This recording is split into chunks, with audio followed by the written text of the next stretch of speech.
el doctor Roberto Sánchez, antes de que él empiece su presentación.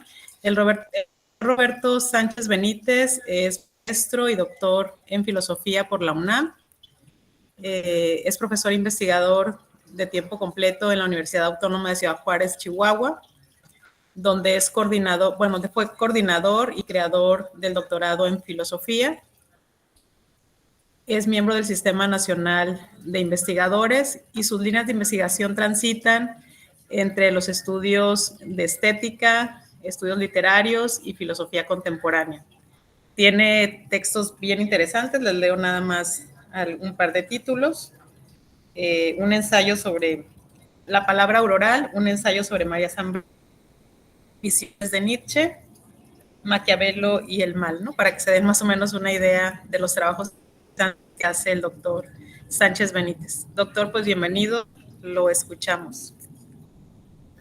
Muchas gracias, Mónica, Zenorina, siempre son muy gentiles. Muchas gracias a ustedes, queridos compañeros del seminario. Pues es un placer volver a estar aquí con ustedes. Me da mucho gusto nuevamente platicar y tener pues una aproximación a estos diálogos que no debemos de dejar que debemos fomentar, ¿no? Diálogos que debemos estar fomentando, porque también he sentido últimamente que somos miembros ya parte de una generación de transición, que vienen ahora una nueva generación de estudiantes de filosofía, de literatura, mucho más interesados y mucho más decididos a profundizar cuestiones que pues a lo largo del tiempo quedan medio resueltas, quedan por ahí, ¿verdad? Entonces, ¿qué tan importante es que estemos todavía al frente de las nuevas generaciones para las cuales la filosofía sigue siendo un gran escenario y universo de reflexión, de pensamiento y de conocimiento? Así que me da mucho gusto saludarles. Bueno, pues dime, Zenorina, si vamos a tener, qué tiempo tenemos, cuál sería la dinámica, o me voy tendido. ¿Qué dicen? ¿Cuál es la dinámica? ¿Una hora 15? ¿Exponemos, sí, platicamos? Pues si quieres iniciar, Roberto, no sé, tu programado, y al final hacemos un espacio para preguntas de los estudiantes. Ok, un tiempo aproximado que serían 50 minutos de exposición, por ahí, y luego ya damos paso pues a algunas preguntas, diálogo que podamos hacer con ustedes. Bueno, pues dicho lo anterior, como lo manifesté también la vez pasada, me encuentro en el proceso de una investigación que ha estado muy pegada a lo largo de mi trabajo académico durante muchos años, y tiene que ver con el existencialismo, ¿verdad? De pronto he sentido la necesidad de volver al existencialismo y de recapitular algunas de sus tesis y de sus ideas. ¿Qué nos puede decir en la actualidad el tema de la libertad, el tema de la responsabilidad, el tema del compromiso social, si se quiere, el tema del compromiso del intelectual, que son grandes temas que se fueron vinculando y que normalmente están asociados pues al existencialismo, ¿no? La vez pasada me parece que hablé un poco de los diarios de guerra de Sartre, que es un momento muy importante para la elaboración de sus conceptos, algunos de los grandes conceptos que va a desarrollar en El ser y la nada. Y también hay otra parte de la investigación que corresponde a este gran capítulo que nosotros mismos tenemos en nuestro país y que fue una historia intelectual muy destacada y muy nombrada y conocida por todos nosotros, que es precisamente el Grupo Hiperión, ¿verdad? El Grupo Hiperión, que todos ustedes conocen, es un grupo de intelectuales y filósofos mexicanos que fueron fuertemente promovidos por Samuel Ramos. Se forma este grupo con unos estudiantes, ya algunos muy avanzados más que otros en la UNAM, a mediados de los años 40, ¿verdad? Por ahí parece que las fechas donde los especialistas coinciden que este grupo de intelectuales, digamos, se identificó como tal y que pudieron desarrollar una labor intelectual muy importante vinculada al existencialismo, a la fenomenología, a la filosofía heideggeriana particularmente, ¿no? Pues hay una parte en la investigación donde me tengo que ver una especie de reencuentro o relectura con estos intelectuales, ¿verdad? Como ustedes saben, es un grupo que se formó del 48 al 52, ahí 1948 a 1952, el Grupo Hiperión Se forma en torno a un ciclo de conferencias e insisto, bajo la iniciativa en gran medida de Samuel Ramos, que como ustedes saben ya él había publicado El perfil del hombre y la cultura en México, y él ya traía la impronta de las nuevas tendencias filosóficas, sobre todo el idealismo alemán y la ontología y la fenomenología alemanas, y quiso hacer una lectura de la cultura mexicana desde el punto de vista tanto de la psicología de Adler o de Jung, pero también desde el punto de vista fenomenológico, ¿no? Cómo es que se propusieron, después del periodo de la Revolución Mexicana, encarar con mucha mayor decisión el estudio de la cultura mexicana y de lo mexicano, ¿no? Y ahí vamos a tener entonces la secuencia que habrá cuando venga también José Gauss, como todos sabemos, en el exilio español en 1938, 39, por allí llega Gauss, y entonces Gauss también se siente muy motivado a través de las famosas tesis de Ortega y Gasset, ¿verdad? De yo soy yo y mi circunstancia, pues de crear un pensamiento propio, ¿no? De qué posibilidades tendría la cultura mexicana y los pensadores de crear una reflexión de lo propio, una reflexión de las circunstancias, establecida por las circunstancias, ¿no? El periodo posrevolucionario, como ustedes saben, es un periodo riquísimo, muy abundante. Está Vasconcelos, ¿verdad? Tenemos el Ateneo de la Juventud antes, con grandes figuras como el gran maestro Alfonso Reyes, que también está dentro de los antecedentes del pensar de lo mexicano en el siglo XX, con varios artículos que después la UNAM sacó en un volumen que se llama Con la X en la frente, una pequeña antología, aunque muchísimos más artículos de Reyes están dedicados al pensamiento de nuestra cultura y de lo que podría entenderse como lo mexicano, ¿no? La visión de Anáhuac sigue siendo un texto tan fundamental para entender nuestro viaje por el tiempo como pueblo, como país, como cultura, ¿no? Y otras grandes reflexiones que tiene Reyes. Y luego estaba don José Vasconcelos, como ustedes saben, pues don José Vasconcelos va a tener una vida muy tormentosa y al final va a acabar siendo llamado por Obregón, por el general Obregón, para crear en 1922 pues la CEP, la famosa CEP, y con ella las misiones culturales, todo este trabajo al que se ligaron artistas, escritores, ¿verdad? De la talla de Rosario Castellanos, por ejemplo. Hay unas anécdotas bellísimas donde Castellanos se vincula a las misiones culturales vasconcelistas y ella se dedicaba a hacer teatro guiñol. Imaginemos a Castellanos, una joven Castellanos por allá en aquellos territorios ignotos, enseñando a los clásicos a través de muñequitos, ¿no? El teatro guiñol, Castellanos lo llevó. Y luego las lecturas en vivo que tenía Pellicer, en fin, una cantidad impresionante de artistas que se sumaron a la gran tarea vasconcelista de educar, ¿no? Y su gran labor editorial, de traducir y publicar a los clásicos y llevarlos gratis al interior de la República para que tuviéramos una especie de renacimiento cultural, intelectual después de la Revolución Mexicana, ¿no? Entonces estamos en un movimiento interesante por revolucionario y ahí nos toca, y ahí es donde va a aparecer. Primero va a aparecer el gran grupo de poetas contemporáneos. Es interesante ver la presencia de estos tres grandes grupos de intelectuales en nuestro país, ¿no? Está el Ateneo y luego viene Contemporáneos, que es un grupo exclusivamente de poetas, ¿verdad? Y de escritores, aunque por ahí Octavio Paz, bueno, pues también poeta se les va a pegar a través de Villaurrutia, ¿no? Pero está Jorge Cuesta, ¿no? Está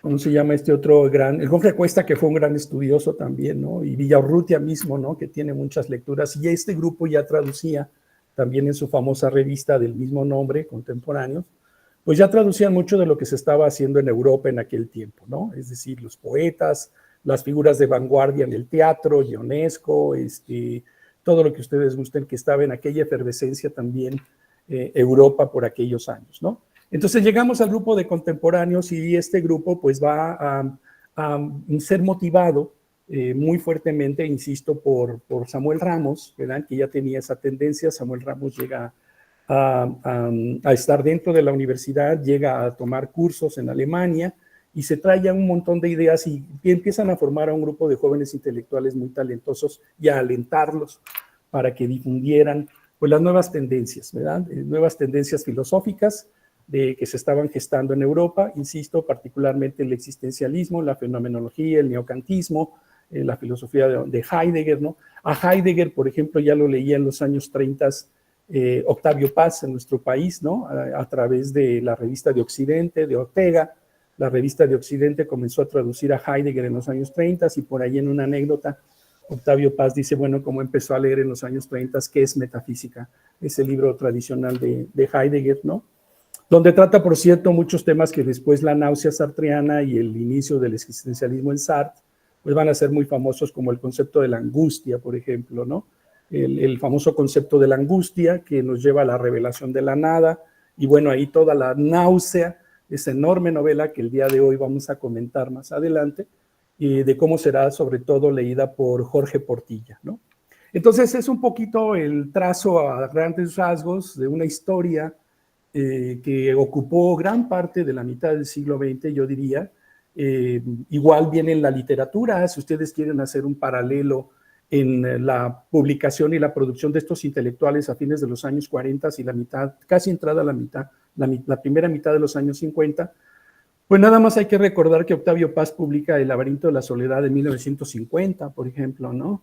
O que Rosario Castellanos ya tenía escrito Los recuerdos del porvenir en el 51, ¿verdad? Y que después va a publicar hasta el 62, interesante, ¿no? Rosario Castellanos, Los recuerdos del porvenir, aparece hasta el 62, ¿no? Por ahí años antes de la aparición de 100 años de soledad, y por ahí hay unas polémicas tremendas de si hasta qué punto copió García Márquez muchas ideas de Pedro Páramo y por otro lado de Elena Garro, ¿no? Obviamente Rulfo aparece a partir del 55, antes ya era fotógrafo, aparece en el 55, y empieza a desarrollarse en esa década pues un ferviente interés por la cultura nacional, ¿no? No voy a meterme en el cine, que es el gran ejemplo que tenemos, el cine de la época de oro mexicano, que todos hemos visto alguna gran película de Pedro Infante, Jorge Negrete, La Doña, Cantinflas, el trabajo que hizo después Luis Buñuel en nuestro país con Los Olvidados, la herencia de Anselstein, ¿verdad? Filmando una película de Que Viva México, una película incompleta, en fin, ¿no? Hay unas historias fenomenales del desarrollo de la cinematografía en esos años y de cómo de alguna manera pues el interés por lo propio, por lo mexicano va a renacer, ¿verdad? Carlos Fuentes tiene la idea de que este interés por lo mexicano y la cultura mexicana pues tomó auge porque la revolución, precisamente la Revolución Mexicana se encargó, dice tanto Paz como Fuentes, se encargaron de darnos a conocer un país que hasta entonces era desconocido para la mayoría de los mexicanos, ¿no? Estamos en una época donde el índice de analfabetismo es altísimo, donde las dificultades de un lugar para moverse a otro son tremendas, es un país que viene del convulso siglo XIX, de la guerra con Estados Unidos, de la intervención francesa. Imagínense ustedes qué país es el que va a entrar al siglo XX y paradójicamente va a entrar de manos de la dictadura porfirista, ¿no? Entonces, era un país profundamente desconocido para los propios mexicanos en aquel momento, ¿no? Un país lejano, un país hundido en la tierra, en la ignorancia, en la pobreza.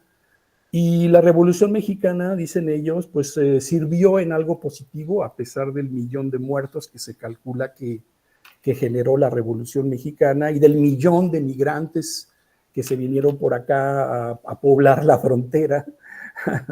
La primera gran migración y ola migratoria de migrantes fue la causada por la Revolución Mexicana, ¿no?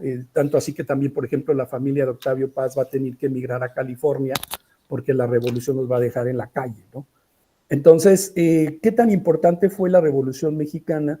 Que de alguna manera, dicen ellos, pues nos permitió conocer cómo era México, porque la bola, el montón de gente, los ejércitos, ¿no? Ajuntaban y recogían y se metían por todos lados, ¿no? Y entonces era una oportunidad para que los campesinos, los jóvenes se enrolaran, se metieran al ejército, a las distintas facciones revolucionarias, si ustedes quieran, y pudieran conocer el sur con el norte con el sur, Veracruz con Guerrero, Jalisco, Colima, etcétera, etcétera, ¿no? Entonces, si algún efecto tuvo la Revolución Mexicana fue la de ellos, dicen, ponernos unos frente a otros, ¿no? Acercarnos, saber cómo hablaban en Veracruz, saber cómo eran los yucatecos, saber cómo eran los sonorenses, Baja California que pudiera entender a un tabasqueño o a uno de Guerrero, de Chiapas. Entonces era impresionante descubrir que a pesar de la diversidad y de la distancia, porque imagínense ustedes unas distancias tan enormes para recorrerse de un lado a otro, con las dificultades de las vías de comunicación, pues eran sorpresas gigantescas, ¿no? Entonces este reencuentro con la cultura se me hace muy peculiar, porque tiene mucho que ver con un interés renovado por lo mexicano, ¿no? El interés por la identidad de lo mexicano, pues igual y la podemos retrotraer más atrás, ¿no? No era la primera vez que se estaba pensando en la identidad del mexicano, ¿no? Yo creo que los liberales lo hicieron, lo hicieron también los jesuitas en el siglo XVIII. Allí está Francisco Javier Clavijero, y uno de los primeros que trata de entender la simbología del pasado prehispánico y de la cultura prehispánica. La obra de Clavijero es impresionante. Y no es la primera vez que se buscaba, ¿verdad?, el descubrimiento y el entendimiento de lo mexicano, ¿no? Entonces, ¿por qué había ese interés tan claro? ¿Por qué había esa preocupación? Podríamos pensar que en el siglo XVIII pues se trabajó todo eso, ¿verdad?, en aras de darles a los criollos argumentos, ¿no?, para la independencia, por ejemplo, ¿no?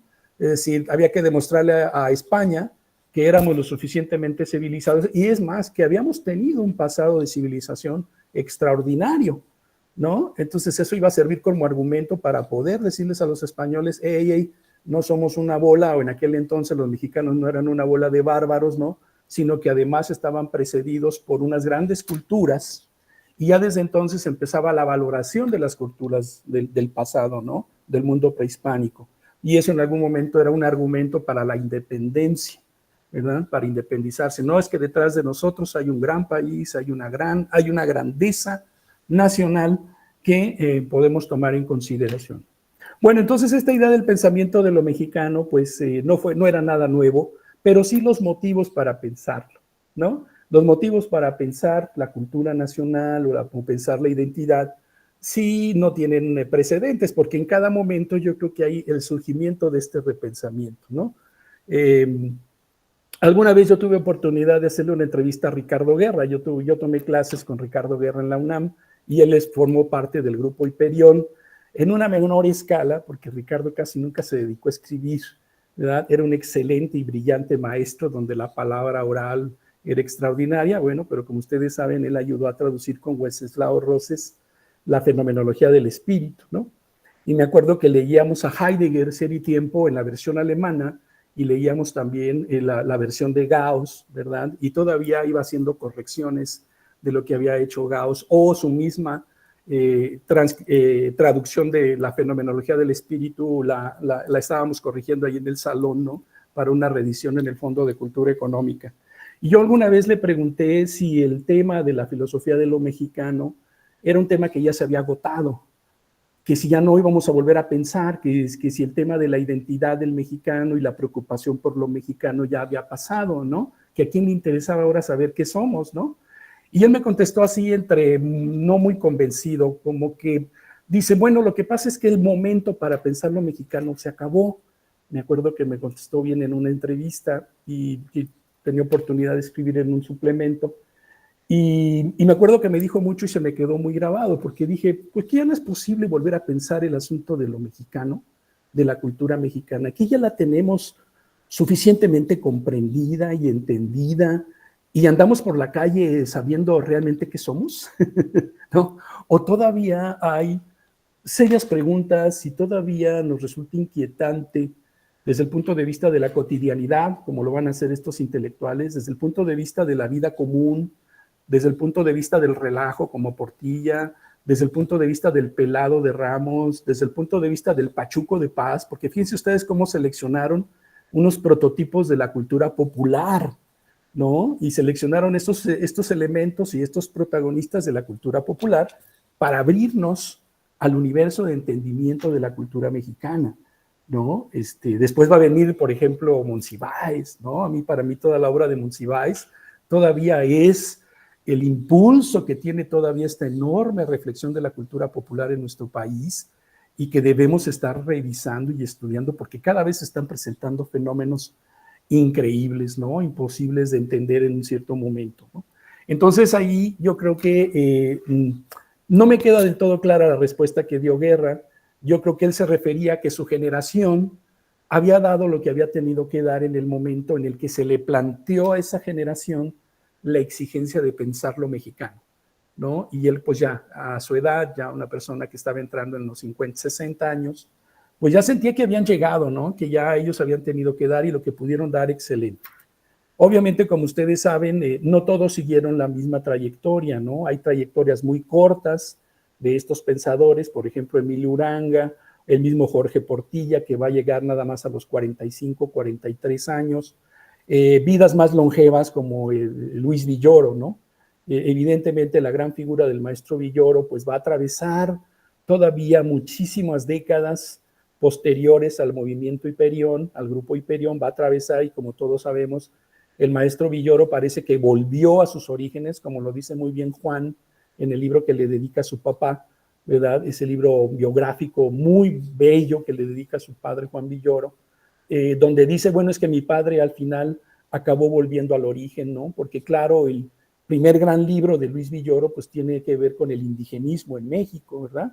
Como todos sabemos, el primer gran libro que produce y es su tesis de investigación y guiado por Gauss y por todo este grupo, pues son los temas indigenistas, ¿no? Entonces se cierra el círculo y al final, pues el maestro Villoro acabará siendo asesor del zapatismo, como nosotros sabemos, ¿no? Acabará hablando y trabajando intensamente en las comunidades zapatistas, en fin, ¿no? Es una trayectoria muy larga que pasa por muchos momentos interesantísimos, funda la UAM, en fin, ¿verdad? De tantas cosas del maestro Villoro tan inolvidables.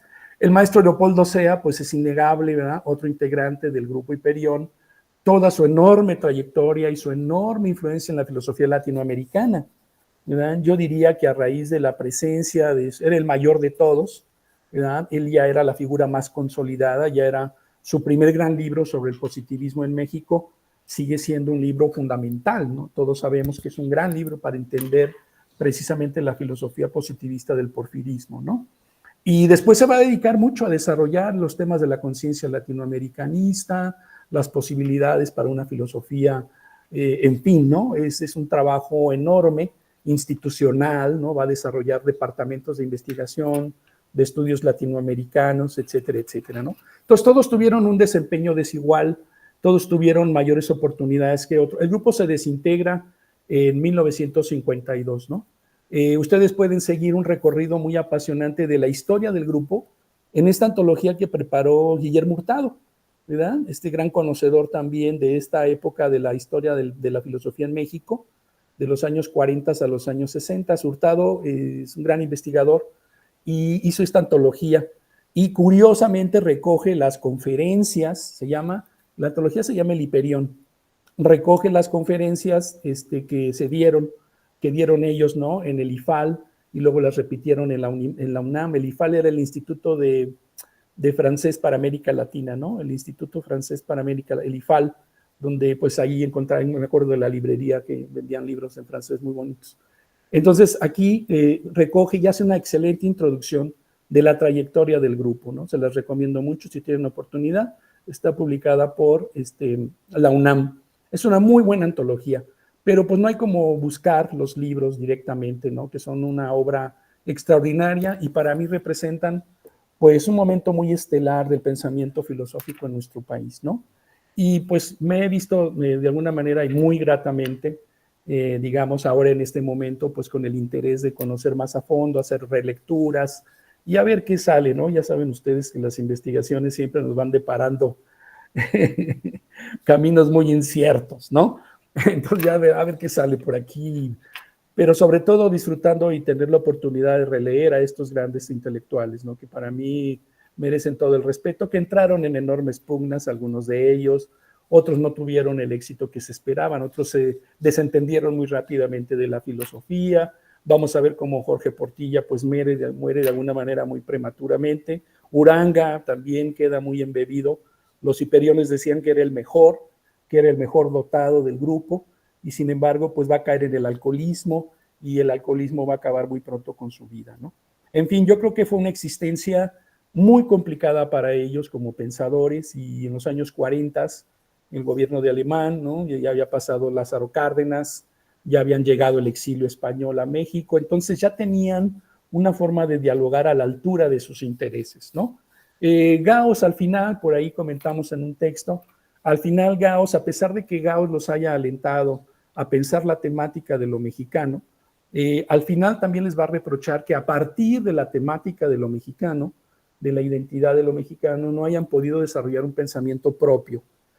Pero bueno, pues eso, ¿a qué nivel está, verdad? ¿A qué altura está la posibilidad de elaborar un pensamiento propio y auténtico? Pues híjole, pues necesitamos porque claro, el reproche que siempre ha hecho es que ¿por qué nunca hemos tenido un Kant? ¿Por qué nunca ha habido un Hegel? ¿Por qué no ha habido un no sé qué? ¿Verdad? Dentro del pensamiento en lengua española, como ellos gustaban decir, ¿verdad? Es que el pensar en nuestra lengua pues tiene que ser diferente al pensar de los alemanes, porque es en alemán, al pensar de los ingleses, porque es inglés, al pensar de los franceses, etcétera, etcétera, ¿no? Entonces ahí, pues era un hecho muy, muy controvertido y siempre lo ha sido, ¿no? Y ahí me parece que la expresión pensar en lengua española, ¿verdad? Se me hace muy acertado, porque claro, ¿dónde vamos a encontrar estos grandes motivos del pensamiento? ¿Verdad? ¿Dónde vamos a encontrar las estructuras o las grandes ideas? ¿Dónde van a quedar expresadas? ¿De qué manera van a quedar expresadas, no? Va a haber muchas cosas controversiales en torno a ello y ahorita ya me iría más concretamente como una parte introductoria amplia que les he querido mencionar de antemano. Yo ya me iría después, ha habido grandes controversias, ¿no? A mí me gusta mucho, por ejemplo, la solución que va a dar la generación del 97 en España, ¿no? Y estamos hablando de Machado, estamos hablando de Valle Inclán, estamos hablando de Unamuno, qué sé yo, ¿no? Hasta llegar incluso a la misma María Zambrano, ¿no? Es decir, ¿qué solución encontraron ellos como grandes pensadores y pensadoras, ¿no? Y curiosamente apostaron muchísimo, yo diría, por la formulación de las ideas, pero que esta formulación de las ideas no podría tener la forma, disculpen la repetición, no podían quedar en una forma al estilo de un tratado o al estilo de un sistema, ¿no?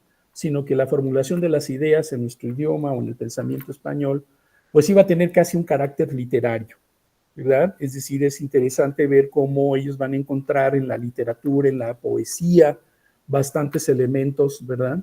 En donde la expresión de las ideas, ¿verdad? Va a quedar de alguna manera plasmado, ¿no? No necesariamente habría que estar pensando en un enorme sistema complejo, estructurado, ¿verdad? Al estilo la ética de Spinoza o qué sé yo, los grandes tratados aristotélicos o las grandes obras de Kant, por ejemplo, pero sí pareciera ser que la novedad del pensamiento en lengua española la íbamos a encontrar en otros registros de la expresión y del lenguaje, ¿no? Como podría ser el literario o el poético, en fin, ¿no? Es interesante hacia dónde van a ir caminando esta generación también de ruptura, por ejemplo, en España, ya al pensar de qué era lo que tenían que aportar ellos como escritores y pensadores, y sin embargo se fue haciendo así, ¿no? Machado, por ejemplo, Antonio Machado, pues también estudió filosofía, ¿no? Y tiene un libro magnífico sobre reflexiones, ¿no? Tiene varias cosas interesantes, por ejemplo, si revisamos a Valle Inclán, por ejemplo, Valle Inclán tiene un libro que se llama La lámpara maravillosa, que es un montón de reflexiones místicas interesantísimas, ¿no? Como si el vuelco del nuevo pensamiento también tuviera que pasar por algún momento por la mística, ¿no? Por todas esas herencias de la cultura española, religiosas, místicas, ¿no? Y así tenemos varios ejemplos, varias soluciones que de alguna manera se han ido dando a este inquietante tema que es hasta dónde se puede pensar en lengua española y cómo podría pensarse, ¿no? Que ahí también este grupo se debatió bastante, ¿no? ¿Qué posibilidades teníamos para pensar nuestra circunstancia desde nuestra circunstancia, ¿verdad? Y hasta dónde podríamos hacer llegar ese pensamiento y esas ideas y cómo, como decían ellos muy atinadamente, deberíamos de resolver lo universal en lo concreto, ¿no? Cómo no solamente íbamos a atender nuestras circunstancias, sino cómo la manera de atender nuestras circunstancias iba también a ser útil para otros individuos o para otras culturas o sociedades, ¿no? Porque somos un ejemplo de lo universal, pues, ¿no? En esta extraña relación universal-concreto, somos el universal en concreto, entonces lo que encontremos en nosotros mismos para entender nuestras circunstancias, pues también le va a servir al español, le va a servir al ruso, al inglés, porque no son tan extrañas las circunstancias, ¿no? La condición humana, al final de cuentas, tiene quizás bastantes similitudes, y eso pues puede hacer interesante una perspectiva comparativa de soluciones, ¿no?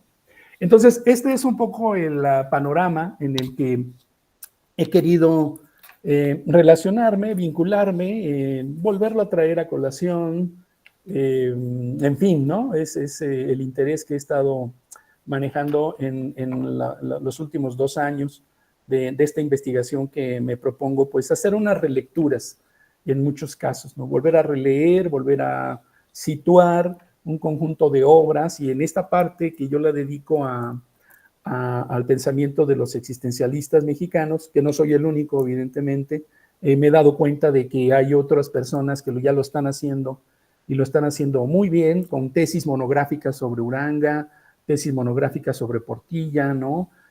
Volver a abrir otra vez el panorama del existencialismo mexicano, y lo están haciendo de una manera muy brillante. Cada vez se están incorporando nuevos elementos, hay nuevas historias, hay nuevas versiones y lecturas, en fin, ¿no? Me parece muy rico el momento para volverlos a tomar en cuenta, ¿no? En unos seminarios, en cursos, en alguna investigación, en particular sobre alguna obra, etcétera, etcétera, ¿no?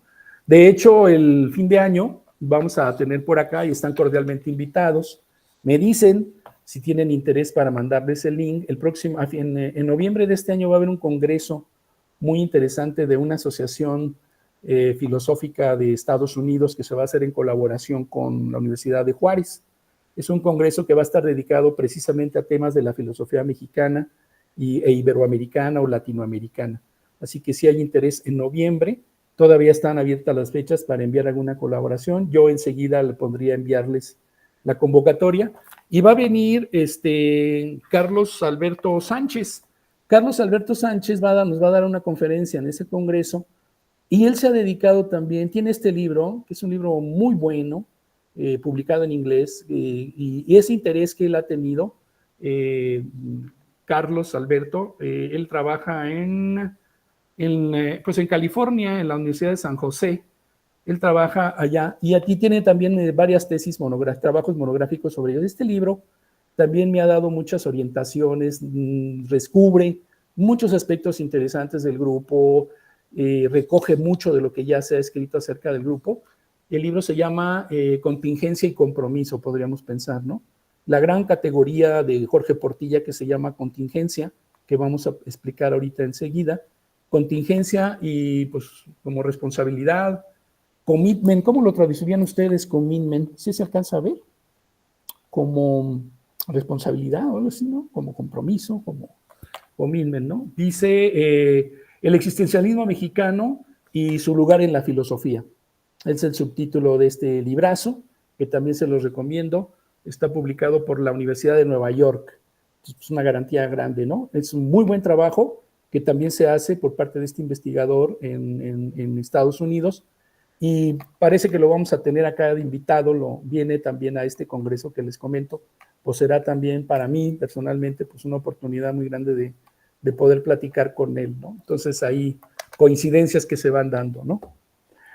Bueno, pues en particular nos vamos a referir para ir entrando ya en materia. Ya no voy a hacer la síntesis de la explicación general que tengo, ¿verdad? Aquí pero si quieren rápido, es que rápidamente lo leo, para irnos ya en materia al tema de la contingencia, ¿no? Porque me voy a centrar en Jorge Portilla, y Jorge Portilla es el que va a desarrollar el concepto de contingencia. Me parece que Uranga va a desarrollar otros aspectos como la accidentalidad, ¿no? Va a haber varios conceptos del existencialismo que a ellos les van a servir de manera muy importante para estructurar una visión de México y una visión de la cultura mexicana y de su historia, ¿verdad? Eso es lo interesante, ¿no? Una visión para poder entender la identidad y el carácter de lo mexicano, ¿verdad? Entonces, Déjenme ver por aquí. Bueno, los trabajos que desarrollaron ellos rápidamente, ¿no? Ya habíamos comentado cómo en ese periodo del 48 al 52, pues este grupo de grandes intelectuales apadrinados por Samuel Ramos y Gauss, pues ahí estarán Leopoldo Sea, como mencionábamos. Él va a ser un líder indiscutible y va a fundar centros de estudios y además va a fundar en Porrúa, que todavía se pueden conseguir esos libros, va a fundar en Porrúa una colección también por estas fechas, ¿no? Una colección dedicada a la filosofía mexicana y latinoamericana. Muchos de estos trabajos van a aparecer allí, en una colección que fundó SEA en Porrúa, y que todavía se pueden encontrar esos libros, ¿no? Hay varios dedicados al tema de lo mexicano, y ahí van a estar, ¿no? Entonces, al grupo, pues, perteneció Ricardo Guerra, como decíamos, Joaquín Sánchez Magregor, que también fue un muy buen lector de Sartre, Salvador Reyes Nevares, Emilio Uranga, Fausto Vega, Jorge Portilla y Luis Villoro, ¿no? Como hemos comentado, la importancia de este grupo fue determinante para continuar defendiendo corrientes filosóficas como el neocantismo, la filosofía de los valores de Hartmann y Scheler, la fenomenología, en sus versiones Husserl, Heidegger, Merleau-Ponty, fueron uno de los primeros también lectores de Merleau-Ponty, aunque Villaurrutia, ya del grupo de contemporáneos, ya leía también algunas cosas de Merleau-Ponty, ¿no?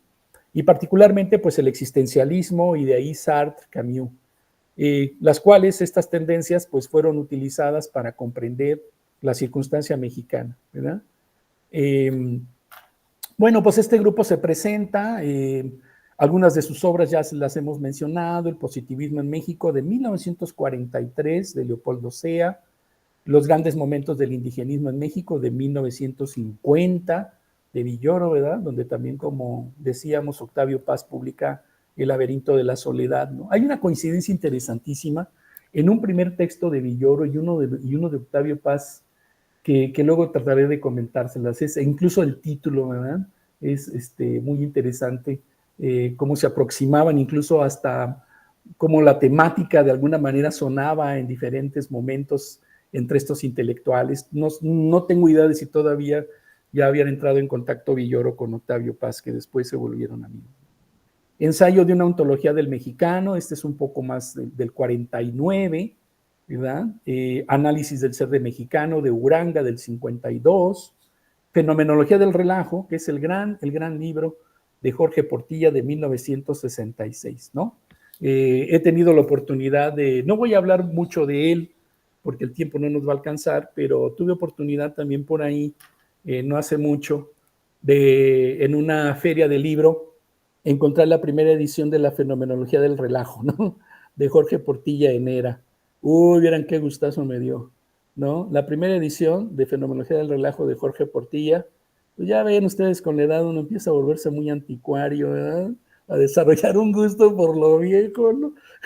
Las cosas viejas. Entonces me da una pasión enorme ir a las librerías de viejo y encontrarme cosas como esta. Es la primera edición de la Fenomenología a 100 pesitos. No, pues olvídense, ¿no? Ya. Y aquí está, ¿no? De 1966. Esta es la primera edición de la Fenomenología del Relajo y otros escritos. Después se va a reeditar hasta ya muy tardíamente. Esta es la última versión del libro, ¿verdad? Donde está, también en la primera edición está el prólogo, el famoso prólogo que hicieron Villoro, Alejandro Rossi y creo que Nevares, ¿no? Es decir, los que compilaron, porque obviamente la obra no existió como tal. Víctor Flores Olea, Alejandro Rossi y Luis Villoro son los que recogieron los escritos de Jorge Portilla, porque Portilla publicaba en suplementos, ¿verdad? Publicaba en editoriales de periódicos, en El Nacional, en suplementos de la cultura en México. Entonces, ellos se dieron a la tarea de hacer una recopilación de textos, y esto es a lo que se le conoce como el libro de la Fenomenología del Relajo y otros escritos. Ya esta es una edición del 2013 y pues muy interesante, ¿no? Sí, no, esta que tengo aquí es la edición del 23, es una edición del 23, muy reciente, del Fondo, que volvió a reeditar, ¿verdad? Pero ahora reeditado por el Fondo. es lo mismo, trae prácticamente lo mismo que la primera edición que sí se publicó en la editorial Era, ¿verdad? En la editorial Era que también empezaba a desarrollarse por aquellos años, ¿no? Entonces, pues es una maravilla de pronto estar en la investigación y encontrarte una primera edición de una gran obra y tú dices, wow, ¿no? Esto me da más aliento para seguir, ¿no? Entonces aquí están los libritos, aquí los tenemos para que vean que no estamos inventando nada. Y aquí está La náusea, ahorita vamos a hablar de ella. Obviamente La náusea, pues muchas ediciones de La náusea de Sartre, porque nos vamos a ir ya directamente a la lectura que hace Portilla de La náusea. Y ustedes saben que La náusea es una obra que escribe Sartre en 1938, poquito antes de que estalle la Segunda Guerra Mundial, ¿verdad? Ya era medio reconocido, fue una obra muy polémica, obviamente muy influenció una cantidad enorme de escritores, de artistas, de pensadores. La náusea de Sartre, una gran obra existencialista que todavía puede leerse con muchísimo provecho y deleitarse uno con el estilo de Sartre, sobre todo, porque es un estilo muy literario, no es el estilo del ser y la nada, por supuesto, es el estilo de sus obras de teatro, es el estilo de sus novelas, porque también va a escribir luego va a escribir La edad de la razón, que son 3 novelas que va a escribir durante el cautiverio, durante su trabajo como en el ejército, en la ocupación alemana, y después en la ocupación, bueno, sí, en la ocupación alemana, ¿no? Por ahí va a ir publicando los tomos. Entonces, este es un estilo literario que una de las razones por las cuales me ha interesado mucho es precisamente tratar de entender cuál es la función de la literatura, ¿no? En un gran personaje que, como él, no solamente desarrolló grandes obras, sino que también incursionó pues, en la fenomenología, la ontología fuera, la ontología fenomenológica, ¿no? Pero que también tuvo necesidad de hacer un recorrido por la literatura, ¿no? Y el arte.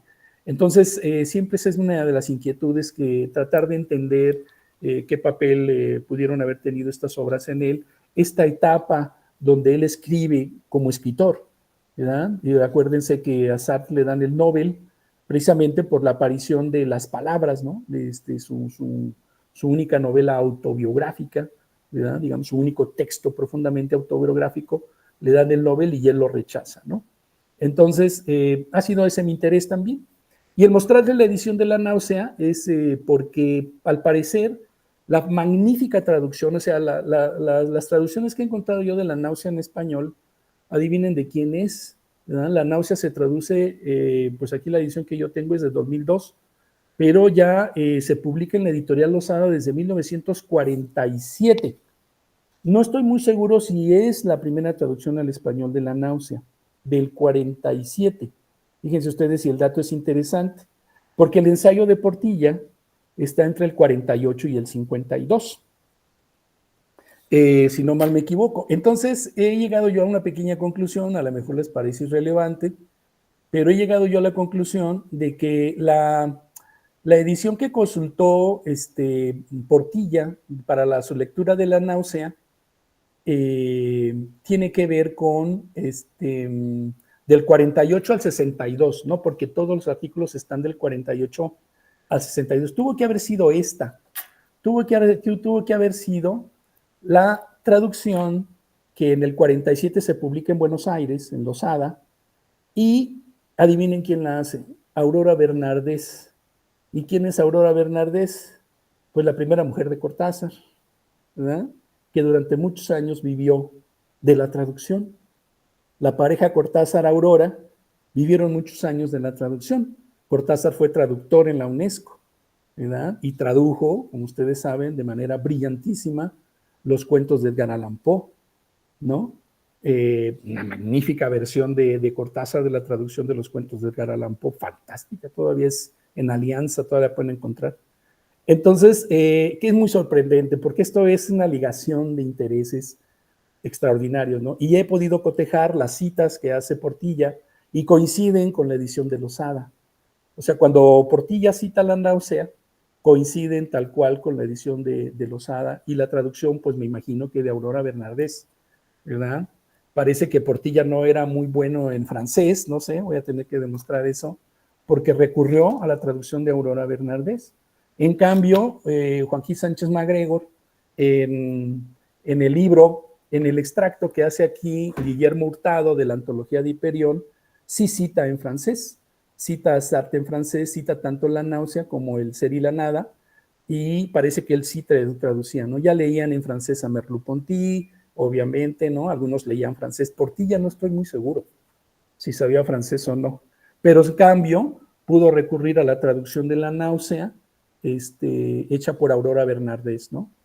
Que después se convertiría, como ustedes saben, en la heredera y depositaria y pues, heredera testamentaria de todo el archivo de Julio Cortázar, ¿verdad? Aurora le va a sobrevivir algunos años, no sé exactamente cuántos, muere Cortázar y Cortázar decide trasladar su archivo personal de París a España, donde vivía Aurora, y luego a la muerte de Aurora, tengo entendido, el archivo se quedó en la Municipalidad de Madrid. Entonces, toda la documentación del archivo Cortázar está en España, ¿verdad? Y fue la decisión de Cortázar de dejarla ahí. Pero bueno, ya nos estamos yendo por otro lado, ¿no? Que es interesante. Pero esta manera de corroborar una investigación, yo creo que me da a mí elementos para suponer qué estaban leyendo, en qué tipo de traducciones, si eran traducciones de ellos directas del francés, en este caso, ¿verdad? Porque estamos hablando del existencialismo. Si estuviéramos hablando de la fenomenología, bueno, pues también en el caso de Merleau-Ponty, pero pues en el caso de Husserl o en el caso de Heidegger, habría que ver, ¿no? Ricardo Guerra sí sabía alemán, estudió en Alemania, de hecho tuvo un puesto diplomático en Alemania, manejaba muy bien el alemán, les digo, pues para haber traducido con Wenceslao Roses a Hegel. Guerra hablaba muy bien el alemán y lo leía y todo, ¿no? Pero aquí tenemos este pequeño detallito que me ha parecido, pues, curioso, ¿verdad? Dentro de la investigación, y así va uno encontrando cosas muy curiosas y muy interesantes, ¿no?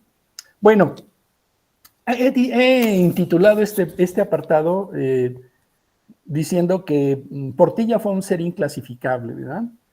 De Jorge Portilla Gil de Partearroyo, ese es su nombre completo, Jorge Portilla Gil de Partearroyo, nació en 1918 y murió en 1963, fíjense, murió a la terrible edad de 50 y qué, 8 para 13, 14, 7, 8, ¿cuántos van? 8 y 7 son 15, ¿cuántos años vivió? Ayúdenme, 50 y qué.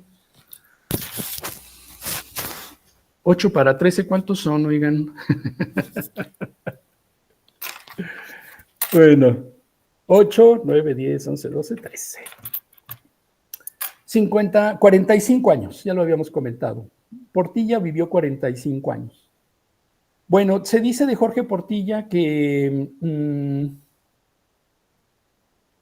en la ficha que encontramos de él, se dice lo siguiente, ¿no? Hay un excelente diccionario de escritores mexicanos del siglo XX que mantiene la UNAM todavía.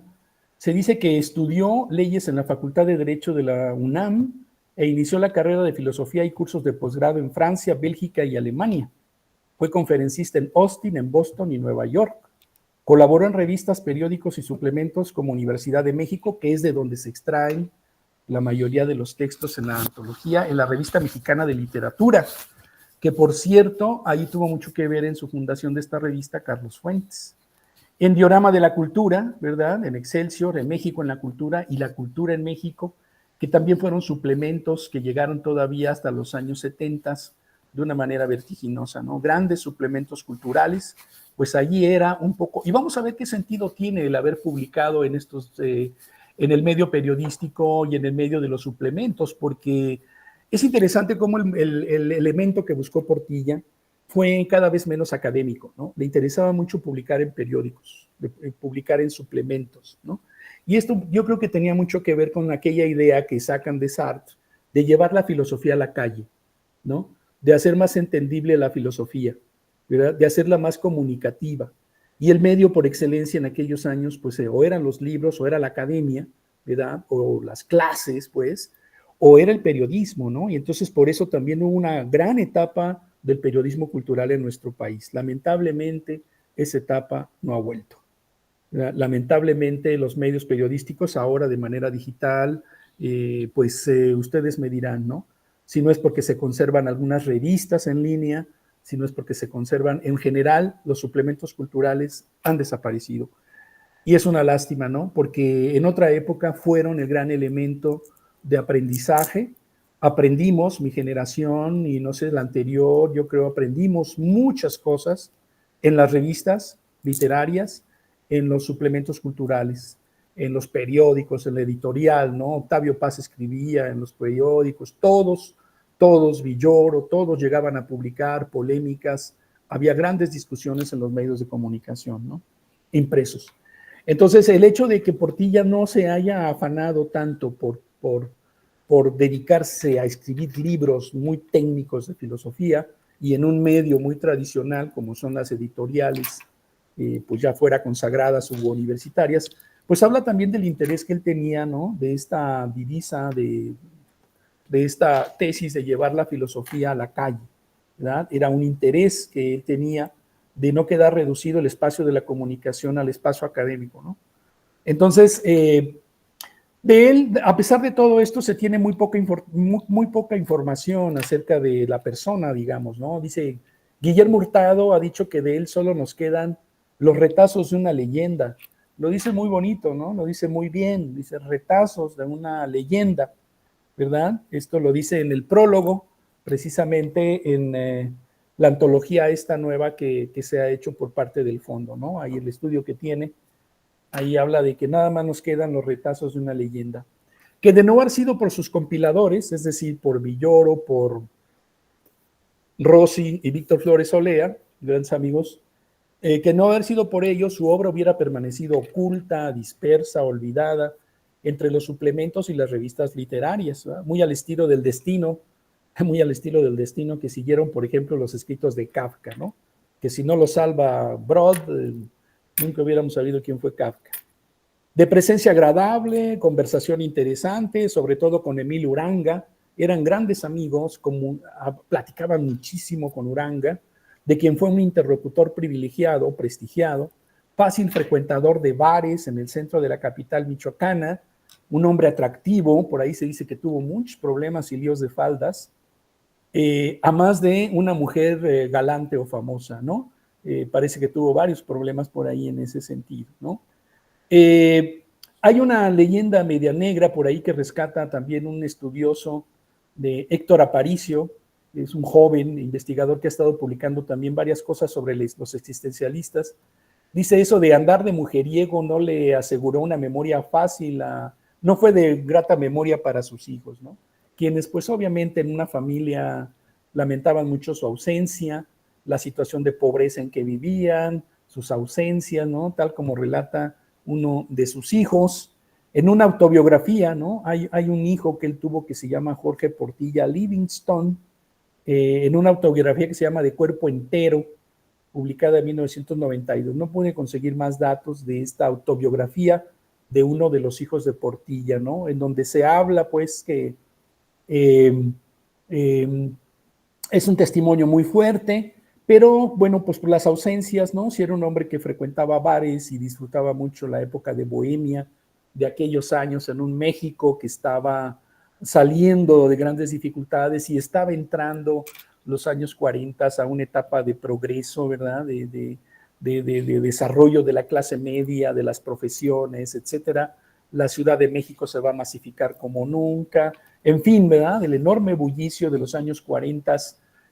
México se ve muy favorecido, como ustedes saben, por la entrada de Estados Unidos a la Segunda Guerra Mundial, ¿no? Se ha querido explicar el desarrollo que tiene México en la década de los 30 hacia los 50, 60, pues porque de alguna manera, para bien o para mal, nuestro país empieza a ser maquilador, ¿verdad? Y de pronto las empresas norteamericanas eran empresas dedicadas a la guerra, ¿verdad? Grandes compañías de refrigeradores, de automóviles, de pronto estaban haciendo tanques, ¿no? Entonces, ¿quién iba a hacer lo que necesitaban los norteamericanos que se quedaban en Estados Unidos? ¿Quién iba a cultivar? ¿Quién iba? Entonces, ahí viene otra historia, ¿verdad? Del entendimiento de cómo el desarrollo industrial de nuestro país, pues también tuvo mucho que ver con la entrada y la Segunda Guerra Mundial, cómo la Segunda Guerra Mundial beneficia a nuestro país a la hora de suplir materias primas, mano de obra, a Estados Unidos, ¿no? Cómo eso benefició y el desarrollo de la clase media mexicana, pues también se vio las profesiones, ¿verdad? Crecieron, el trabajo. Hay explicaciones ahí muy, muy interesantes de esto, ¿no? Entonces yo creo que Portilla está en una época muy, muy importante, como habíamos dicho, y bueno, pues eso va a crear un ambiente familiar no muy grato quizás. Por ahí también se dice de que un hijo se le suicidó, ¿verdad? Y de que pues, pero a pesar de todo era un individuo muy católico, ¿no? Era un individuo muy, muy creyente. Y eso lo vamos a ver en algunos momentos en la lectura que hace de Sartre, curiosamente, ¿no? Este catolicismo que también medio va a compartir también en alguna medida Villoro, ¿no? Es un cierto catolicismo, pues, los orígenes españoles de Villoro. Va a ser muy interesante entender también la función del catolicismo, ¿no? Porque se me hace que es un apartado muy interesante que habría que estudiarlo más a fondo, esa faceta católica que va a estar también dentro de estos existencialistas que abogaban por la libertad, que abogaban pues por todo ese universo que el existencialismo les proporcionaba, ¿no? Debemos agregar que también fue becario del famoso Centro de Escritores Mexicanos, fíjense ustedes, Portilla fue becario, allí desarrolló parte de los textos que después se volverían la fenomenología del relajo, ¿no? O como ustedes saben, el Centro de Escritores Mexicanos estuvo avalado por la Fundación Rockefeller, ¿verdad? Y cuyas intenciones en el financiamiento de los mejores escritores de medio siglo mexicano ha detallado de una manera muy interesante la escritora Cristina Rivera Garza, en su estudio sobre Juan Rulfo, precisamente, ¿no? Ese estudio es el libro magnífico que también les recomiendo mucho, el trabajo de recuperación que hace Rivera Garza sobre los años de creatividad de Rulfo es impresionante, sobre sus oficios, sobre cómo tenía que sobrevivir, porque tenía que trabajar, tenía que alimentar una familia, etcétera. Rulfo vendiendo llantas para la Goodrich Euskadi, el desarrollo de las autopistas en nuestro país, ¿no? Que es impresionante, pues por eso vendía tantas llantas, porque viene la explosión de las autopistas y de los sitios históricos, ¿no? Se dice que Rulfo colaboró en la elaboración de la primera, ¿cómo llamarle? Atlas turístico, ¿verdad? En uno de los primeros atlas turísticos del sur, parece que Rulfo también colaboró en la redacción de un primer atlas turístico, ¿verdad? Se conocía toda esa región porque viajaba mucho y pues de ahí saca muchos contextos para sus famosas novelas y cuentos, ¿no? Su famosa novela y cuento. El libro de Rivera Garza que les recomiendo también se llama Había humo, neblina o no sé qué, y es una frase de Pedro Páramo, ¿no? Es una frase de Miguel, uno de los hijos de Pedro Páramo, Miguel Páramo, ¿no? Había humo, neblina o no sé qué, de 2016. Y bueno, pues ahí es donde él va a publicar, va a recibir también la beca, de esta enorme beca que recibieron los mayores escritores de medio siglo mexicano, recibieron esta beca, ¿no? Uno de los grandes tutores que tenía el Centro Mexicano de Escritores era precisamente Juan José Arreola. Se dice que fue, cito, un filósofo huidizo, de consistencia etérea. Poco nada se sabe de su biografía, salvo lo que hemos podido comentar y que yo hasta la fecha, me he podido meter un poco a eso, al cual podemos imaginar vagabundeando por cafés, por la Facultad de Filosofía a principios de los años 40, donde tendrá la suerte de convertirse en uno de los discípulos de José Gauss e integrante, pues como ya hemos dicho, del famoso grupo alentado por y Samuel Ramos, el Hiperión, ¿verdad? Esto, bueno, ya lo dijimos. Vamos a avanzar un poquito. Dentro del grupo Hiperión serán Ricardo Guerra, Portilla, Uranga y Joaquín Sánchez MacGregor, quienes mostrarán más entusiasmo por las novedades que el existencialismo estaba teniendo en la posguerra europea.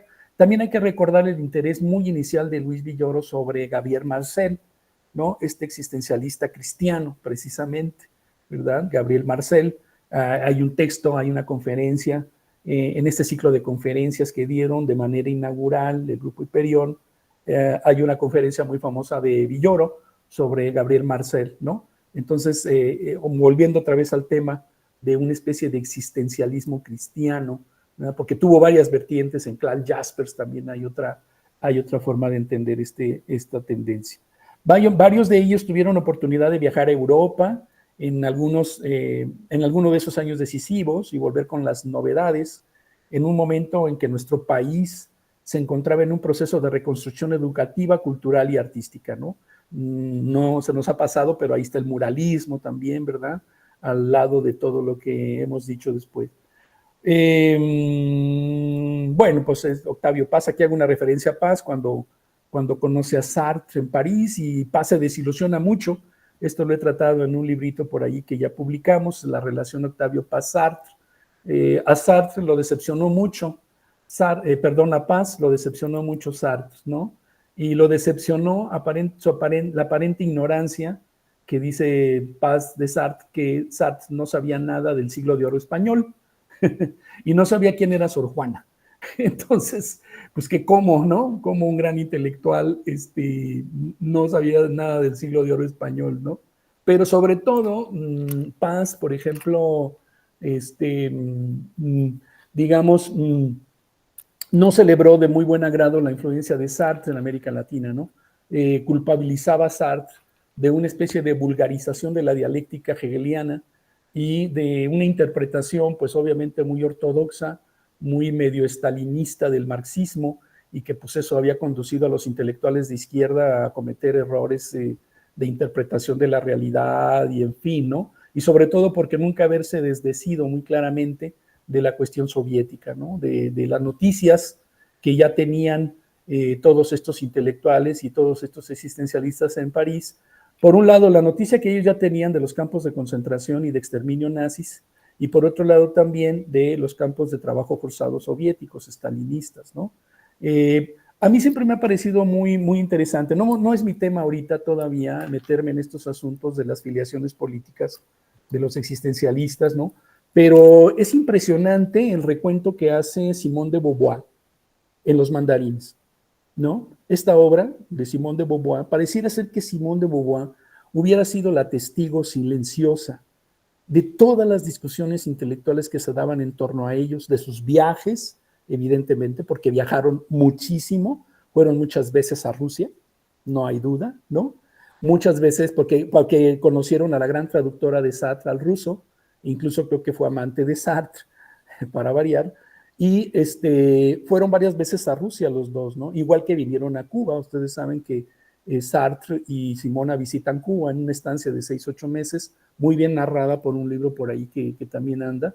Vinieron a conocer la Revolución Cubana y de primera mano, y en los primeros años, en el 61 o en el 62, vienen Simona y Sartre vienen a visitar Cuba, ¿verdad? Después vendrá en los años, bueno, antes creo que ya había venido en los años 40, Simona a México, ¿no? Por ahí también alguna vez platiqué de un viaje que ella tenía un amante en Chicago, periodista, y lo invita y vienen a conocer la frontera y se van a viajar por el sureste.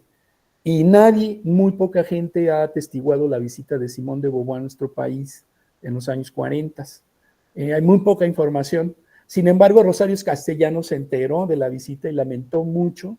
Después hay un testimonio de cómo los fue a buscar, cómo fue a buscar a Sartre y a Simón Rosario Castellanos a París, ¿verdad? Pero el detalle está en que no se dieron cuenta de la visita de Simón a México, sola, bueno, con su amante, un periodista, al que le va a dedicar por ahí una de sus grandes obras, no recuerdo si El Segundo Sexo, no me acuerdo a quién, hay una dedicación muy importante de una de sus novelas. Bueno, este libro de Los Mandarines es un libro extraordinario que yo recomendaría mucho para tratar de entender cuáles eran los debates políticos, ideológico-políticos que tenían los intelectuales franceses durante la ocupación alemana y posteriormente en la posguerra, ¿no? Para ellos no era fácil, por un lado, saber la verdad y por otro lado, decirla, ¿no? Sí sabían. Aquí Simona de Beauvoir deja muy claramente escrito y narrado en este gran libro de ella, Los Mandarines, así se llama, ¿no? Unos pocos libros que celebró Octavio Paz, por cierto. Deja muy bien en claro la narración, reproduce los diálogos, es extraordinario, ¿no? Cómo va reproduciendo los diálogos para dar a entender las dificultades que ellos tenían, porque Sartre fundió periódicos y no quería bronquearse con los trabajadores. Entonces había muchas precauciones para poder hablar de la verdad, lamentablemente, ¿no? Si denunciaba a los soviéticos, si denunciaba obviamente los nazis, ¿verdad? Pero si denunciaba a los nazis estaba diciendo que estaba favoreciendo a los norteamericanos, ¿no? que si denunciaban a los soviéticos estaban favoreciendo a los nazis y a los norteamericanos, entonces no había para dónde hacerse. Entonces las polémicas ideológico-políticas habría que leerlas con mucho cuidado en textos de primera mano como estos, en donde la misma Simone de Beauvoir, insisto, es como una enorme persona que está ahí recogiendo con una delicadeza y con una observación extraordinaria todos los diálogos que tenían esos intelectuales, ¿no? Que de alguna manera estaban imposibilitados de decir la verdad, aunque ya la supieran, ¿verdad? Ellos ya sabían desde los años 30 la existencia de los campos de exterminio y los campos de concentración en Rusia. Entonces, ¿cómo iban a hablar? Y sin embargo fueron, ¿no? Fueron muchas veces a Rusia y bueno, pues había un interés muy grande de ellos por conocer una realidad que así se presentaba como el gran avance civilizatorio de Occidente o de las sociedades, ¿no? Entonces, es muy relevante también entender los contextos y observar con mucho cuidado el desarrollo de todas estas polémicas, porque nos dan mucho que pensar, ¿no? Vamos reviviendo procesos y situaciones en las que se daban una cosa y se daba otra, no podían hacer esto y no podían hacer aquello, podían hacer una cosa, no podían hacer otra, se veían ellos mismos intimidados por el Partido Comunista Francés, con el que tuvieron muchos problemas, ¿verdad? Igual que Bretón, por ejemplo, ¿no? Igual que Bretón entraba y salía del Partido Comunista, pues porque nunca se entendió con ellos al final de cuentas, ¿no? En fin, ¿no? Yo creo que eso es interesante, ¿no? Ya en su primera, lo que vamos a ver es que el grupo Hiperión va a desarrollar todas estas tesis y de Jorge Portilla, como habíamos dicho, se le recuerda fundamentalmente en el ensayo de una ontología del mexicano, ¿no? Este ensayo, pues, también se recuerda de él, el análisis del ser del mexicano, de Uranga, me parece que sí, con el que contribuye, ya lo habíamos dicho, en la colección. Se trataba, pues, de sacar la filosofía a la calle. Fue una de sus más consistentes divisas en el esfuerzo de llevar a sus consecuencias concretas ideas relativas a la fenomenología y el existencialismo europeo. Y te hay una famosa conferencia, y esa nos vamos a referir brevemente a ella, y con ella ya iremos cerrando, si ustedes gustan, esta intervención para escuchar, hablar un poco con ustedes.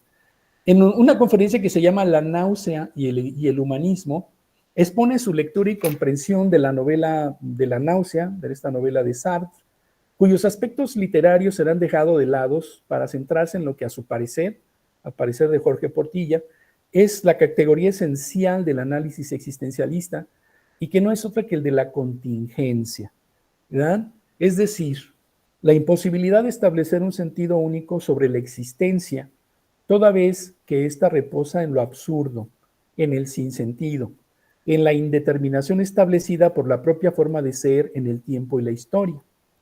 A la par que Portilla encuentra una profunda fundamentación para el conocimiento de lo contingente, lo falto del sentido, el absurdo de la existencia, no dejará de reconocer en la misma obra sartreana la importancia que al final se maneja en la novela de la necesidad del arte, ¿verdad?, para poder salir de esta contingencia y de esto absurdo. Y en el caso de la novela, ya que precisamente en la forma en que tiene el personaje principal, Roquetín, una de las maneras de salir del absurdo en el que ha caído será precisamente dedicarse a escribir, ¿verdad?, y a escribir una novela que pueda conferirle el sentido del que adolece la existencia pura. Roquetín, el personaje de la novela sartreana, abandona el proyecto de elaborar la biografía de un personaje del siglo XVIII para dedicarse a escribir un testimonio existencial de las peripecias fenomenológicas que le irán ocurriendo en el transcurso de su proyecto. Es decir, se inclina por la realización del futuro de lo posible antes de quedar condenado por el pasado.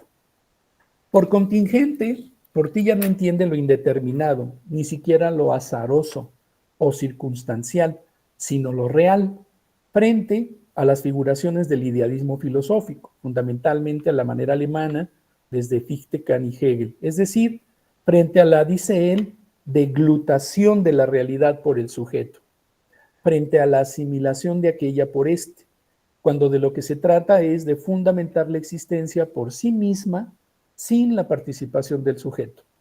lo que equivale pues a una recuperación del mundo de la cualidad, así donde cada individuo es a partir de su circunstancia y frente a los matices y fenómenos, responsabilidades y derechos, toda una moral circunstanciada podría definirse. El existencialismo es valorado por Portilla como la filosofía que descubre la existencia, ¿verdad? Y como habíamos dicho, pues para abordar la novela, es curioso que a Portilla no le interesan los aspectos literarios, ¿verdad? Él dice, no me voy a interesar porque cómo es la náusea, no me interesa desde el punto de vista literario, porque quiere concentrarse más bien en las tesis, ¿no? Quiere concentrarse ahí donde hay aseveraciones existencialistas, si bien pareciera no importarle mucho la forma en la que van apareciendo esas tesis, ¿verdad? Que son tesis que van a ir emergiendo en diferentes situaciones y que luego en el estilo sartreano se van retomando a lo largo de la novela, ¿no? Se van precisando, se van yendo hacia otros aspectos, van conectándose con otras cosas. Es una novela de tesis, sin duda, ¿verdad? Pero que va enriqueciéndose a medida que va transcurriendo la situación misma del personaje y también nuestra propia situación, ¿no? Porque es muy curioso cómo la novela al principio sigue una especie de cortes temporales, por ejemplo, por días, ¿no? Primero aparece un jueves, aparece la hora y empieza la narración y luego se corta y pasamos a otro momento del día o pasamos a otro día, ¿verdad? En la mañana y se corta y luego aparecemos a una tarde, de tal manera que acabamos leyendo una obra cuyos referentes temporales, así sean marcados por la distribución del texto, se pierden, ¿no? Al final acabamos viviendo un día que no sabemos qué día es, ¿verdad? Y eso es también parte de un estilo. Esto no lo desarrolla Portilla porque no le interesan estos aspectos estilísticos de la novela, pero que podrían ser características que también nos podrían llevar hacia qué era lo que estaba buscando Sartre, de que de alguna manera, en la medida en que vamos leyendo la novela, nos vamos nosotros mismos desorientando en la medida que su personaje se va desorientando, ¿verdad? Entonces no tiene una distribución correspondiente de capítulo 1, segunda parte, tercera parte, cuarto, no, sino que al final estamos en un día que debería ser cualquier día, en cualquier momento, ¿no? Y nos vamos yendo ya más bien en la temporalidad, como dijéramos, reflexiva, meditativa del personaje. Vamos entrando al universo meditativo del personaje, ¿no? Al universo fenoménico, perceptivo, lleno de reflexiones sobre la realidad, cómo la realidad va desapareciendo ante sus sentidos, cómo va quedando la evidencia de la nada, de este elemento tan importante, ¿no? ¿Qué es la nada, ¿no? Al final de cuentas, es el elemento de contacto y de aparición con la realidad, ¿no? El elemento que afirma la conciencia, pero que también niega la conciencia frente al objeto para que el objeto sea en sí. En toda la dialéctica de los conceptos, ¿no? Se va dando en el personaje, pero de una manera no categorial, ¿verdad? Esto lo va a desarrollar obviamente Sartre en Ser y la Nada, sino de una manera fenoménica.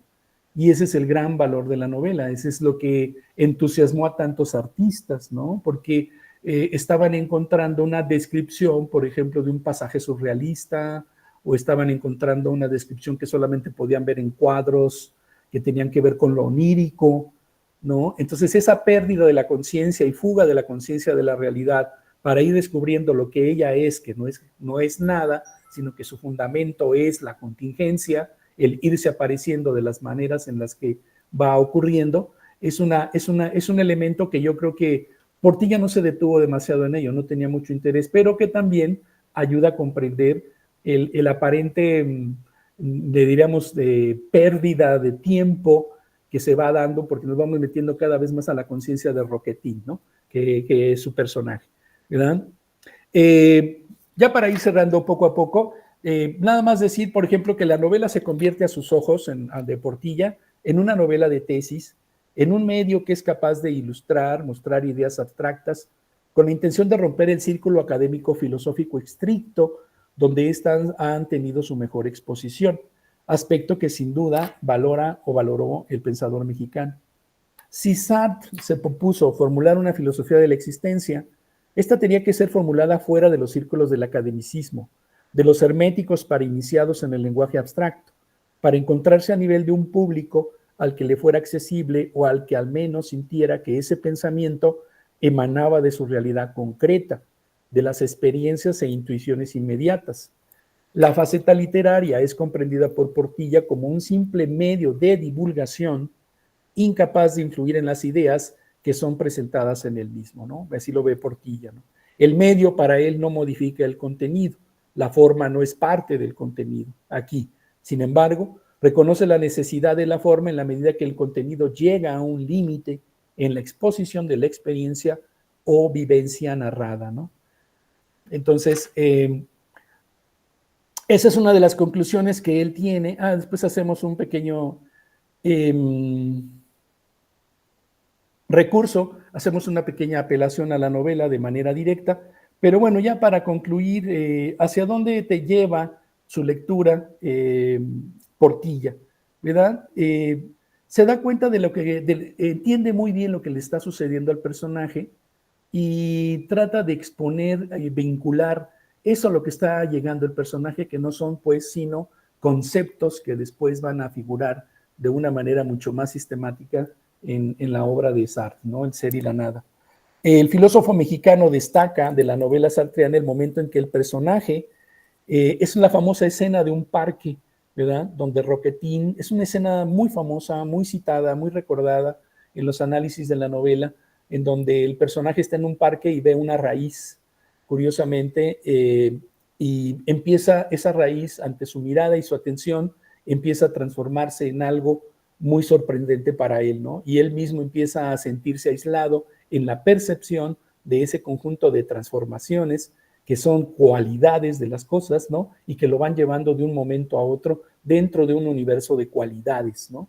De percepciones, de sensaciones, ¿no? Dice, donde tiene el Roquetín, tiene la experiencia del contacto extraño con los objetos, misma que habrá de calificar de náusea. Y ahí define la náusea como una especie de adherencia viscosa con las cosas, es una experiencia nauseabunda, repugnante, insoportable. Ha sentido que los objetos lo tocan, ¿no?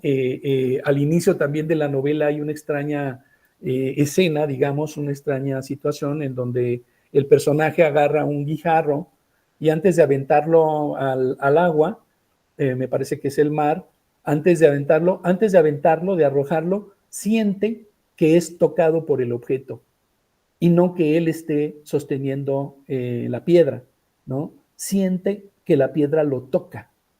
Y esta sensación de ser tocado por o de ser invadido por lo ajeno, lo extraño, lo incontrolable, ¿no? Algo que está allí en la realidad y que de pronto nos puede invadir o nos puede causar alguna situación de inquietud o de angustia, precisamente, es ese fenómeno en el que se va a fundamentar, digamos, una concepción de la existencia, ¿no? Propia del existencialismo, ¿no? Entonces, es una adherencia viscosa, tiene muchas palabras muy interesantes que Sartre va a ir explorando a partir de la lectura de un gran escritor francés que es Louis Ferdinand Céline, ¿no? Y hay, en la novela de Céline hay unas extrañas metáforas que tienen que ver mucho con lo informe y lo baboso, cuando se nos pegan en las cosas un plástico o un adhesivo que se nos pega a la cosa, esa sensación de pegar y despegar y de sentir una viscosidad entre las cosas, es esa sensación, ¿no? Que pareciera estarnos remitiendo a una realidad que está opacada por nuestras percepciones cotidianas de las cosas, ¿no? Nuestra percepción cotidiana no nos permite llegar al entendimiento de esta adherencia viscosa en relación con las cosas y que es fundamental para el entendimiento de la conciencia, ¿no?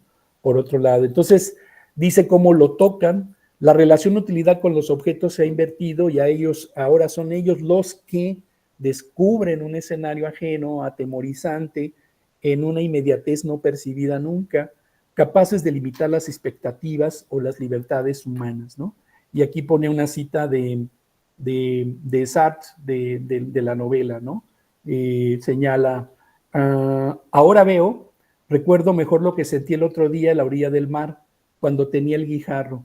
Era una especie de repugnancia dulzona y procedía del guijarro. Estoy seguro, pasaba del guijarro a mis manos, una especie de náusea en las manos, ¿no? De pronto sentir que las cosas no son ajenas y que por otro lado pueden tener sobre nosotros una influencia o invasión en nuestra propia vida, ¿no? Roquetín se ha instalado en un espacio de inverosimilitud y que corresponde a la forma en que se ha distanciado de los demás. De la suspensión de sí mismo ha llevado a cabo como ser social para encontrarse en los limbos de la apreciación de una existencia que se le ha comenzado a revelar a partir de dicha suspensión, más allá de las costumbres, los valores, incluso las verdades, el mundo sancionado de lo verosímil, de las convenciones y certezas. Se trata de un mundo creado por lo humano, sin duda, pero que una vez ha sido creado asume una existencia con una cierta personalidad. Es el mundo objetual sin sujetos, sin nombres ni nombres, como si se entrara a una dimensión del olvido o del insomnio, tal como lo describió de manera alucinante García Márquez en 100 años de soledad, ¿no? Para ustedes que han leído 100 años de soledad, hay una fase muy inicial de la novela donde les cae la peste del olvido y la peste del insomnio, ¿no? Y entonces los individuos primero empiezan a no dormir y luego después empiezan a olvidar todo lo que sabían, ¿no? Y tienen que andar etiquetando las cosas para que sepan para qué sirven y qué son. Bueno, probablemente a la experiencia a la que se esté refiriendo Sartre y que le llama la atención a Portilla sea esta experiencia de olvido, ¿no? Esta experiencia donde lo convencional se nos muestra como convencional, como contingente, como no necesario, y que por lo tanto, pues esto tendría que tener serias críticas respecto a valores que la sociedad contemporánea estaría imponiéndonos entre nosotros, ¿no? Bueno, pues ya para cerrar, al final Portilla lo que hace es recuperar estos momentos, tratar de relacionar el tema de la libertad con el tema de la contingencia y el tema de la idea muy sartreana, muy existencialista de que pues obviamente, ¿no? La existencia precede a la esencia, ¿no? Esa famosa divisa tan muy popularizada, donde se va a llegar a la conclusión de que pues no tenemos una esencia dada, ¿no? Inmutable, eterna, absoluta, sino que en la medida en que vamos siendo, en la medida en que vamos ejerciendo nuestra libertad en circunstancias, en esa misma medida vamos siendo, ¿no? Entonces, de entrada somos seres carentes, de entrada somos seres que se da en nosotros la nihilización, como dicen ellos, la nadificación, y que es un proceso a partir del cual nosotros nos vamos desarrollando y desenvolviendo, ¿no? Bueno, pues un poquito esto ha sido lo que he querido presentarles el día de hoy y pues simplemente llamar su atención a estos grandes pensadores que yo creo que hicieron lo que mejor pudieron tener a su lado y para poder pensar una realidad como la nuestra, ¿no? Muchas gracias. No, muchas gracias a ti, qué bárbaro. La verdad, súper interesante, y además, pues la expertise que tienes ya en el tema. Muchas gracias, Roberto. Sí, bravo. Ajá. No, muchas gracias, son muy gentiles, pues. Y bueno, pues no sé si nos quedan algunos minutos, si alguno de los presentes quiera hacer alguna pregunta o comentario. Aprovechar a Roberto. Víctor, bienvenido, Vic. Hola, adelante. Buenas tardes a todos y a todas. Pues ya alcancé la plática empezada, Roberto. Ah, no te preocupes, Víctor. Luego me invitarás un café y con todo gusto. Pero creo que todavía cuando estabas dando los pormenores de la biografía de Portilla, y me parece que en esta idea de sacar la filosofía de la academia a la calle, a sacar a la calle, habría que también mencionar que la misma filosofía académica en México está todavía en su primera fase de consolidación, ¿no? O sea, ahí apenas la Escuela de Filosofía y Letras alcanza a finales de los 30 una estabilidad apenas, ¿no? Como todo el país, ¿no? En realidad todo el país alcanza pero la UNAM, que había estado desde su inicio, es decir, desde el último año del Porfiriato, prácticamente en una especie de, digamos, de apagones continuos hasta llegar a los finales de los 30, y que es cuando aparece precisamente la revista de Filosofía y Letras, ¿no? Sí. Prácticamente, si mal no recuerdo, el primer número es como del 38, 39. Y por lo tanto, pues es entendible que los filósofos de aquel entonces cumpliesen con la doble tarea de hacer la academia, pero también hacerse presente a través de los periódicos, de los suplementos culturales, que también eran muy escasos, como lo siguen siendo todavía ahora, ¿no? Yo creo que en eso no hemos mejorado lo suficiente, salvo por aquellos proyectos que lograron durar algunas décadas, ¿no? Precisamente a manos de gente como Octavio Paz, etcétera, etcétera, ¿no? Y en tomando en cuenta ese contexto digamos, de incipiente de formación filosófica, y tomando en cuenta que también la filosofía en México es esencialmente fenomenológica en esa etapa, al menos, de consolidación académica. Mi pregunta es si no solamente esta idea de la fenomenología del relajo, sino la visión que tuvieron no solamente este autor, sino el grupo Hiperión y sus satélites, tuvieron una idea de lo que significaba frente a la problemática de la identidad de la filosofía mexicana, la herencia fenomenológica que llegó, o mejor dicho, no llegó con ellos, pero se consolidó básicamente con el republicanismo español. Bueno, sí decíamos al principio, Víctor, gracias por tu participación. Decíamos al principio cómo el grupo está alentado por, obviamente, Gauss, ¿no? Y Ramos, ¿no? Está muy alentado, y yo creo que detectaron muy a tiempo a estos jóvenes que estaban en una, como bien señalas, apenas consolidándose Facultad de Filosofía, la revista, que también va a ser un medio importante de difusión para ellos. Pues yo creo que se van a ver muy alentados por obviamente, la gran presencia de Gauss, ¿no? Y obviamente el apoyo que les va a dar Ramos.